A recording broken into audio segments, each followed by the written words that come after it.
negara. Berbicara tentang negara berarti bicara tentang demokrasi. Lalu, apa hubungannya antara pelajar dengan demokrasi? Oleh karena itu, pada kesempatan yang baik ini, izinkan saya menyampaikan sebuah pidato dengan judul Demokrasi Perspektif Pelajar Masa Kini. Hadirin Dewan Juri dan teman-teman peserta lomba pidato yang saya banggakan.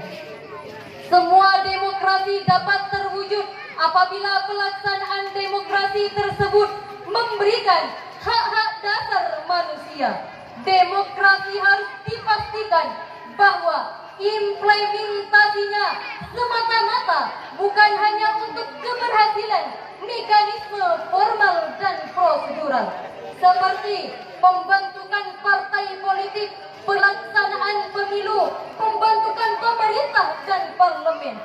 Pada tataran yang lebih substantif dan fundamental, semua proses demokrasi harus mampu memastikan semakin meningkatnya kepercayaan dan optimisme masyarakat.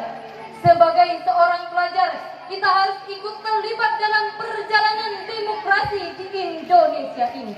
Pelajar adalah agent of change atau agen perubahan. Sebagai seorang pelajar, kita harus mampu merubah sebuah tatanan negara lewat sistem demokrasi. Namun, kenyataan yang terjadi justru pelajarlah yang paling rendah baik pemahaman terhadap demokrasi, bahkan kepercayaan terhadap demokrasi.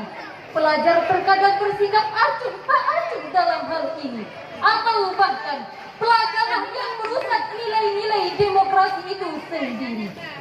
Hadirin rahimahumullah. Di dalam Al-Quran, konsep demokrasi sudah nyata seperti istilah Asyura atau demokrasi yang terdapat dalam surah Al-Syura ayat 38 yang berbunyi wa amruhum syura bainahum. Kalimat tersebut baik berdasarkan teksnya maupun konteksnya sudah jelas kita hidup mesti demokratis, tak terkecuali seorang pelajar. Oleh karena itu, saya mengajak kepada kawan-kawan pelajar, mari kita libatkan dalam sistem yang sudah rapi ini untuk semangat perubahan dari pelajar untuk Indonesia. Pelajar adalah pemegang estafet bangsa. Hal ini menjadi tantangan besar bagi kita sebagai seorang pelajar. Apakah kita akan terlibat dalam perjalanan demokrasi atau mungkin hanya sebagai pengalu belaka? Kepekaan kita terhadap negara masih diragukan. Kiranya hanya ini yang dapat saya sampaikan.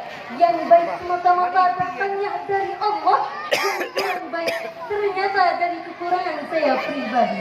Kurang dan lebihnya mohon dimaafkan. Wallahul muwaffiq ila aqwamit thariq. Assalamualaikum warahmatullahi wabarakatuh.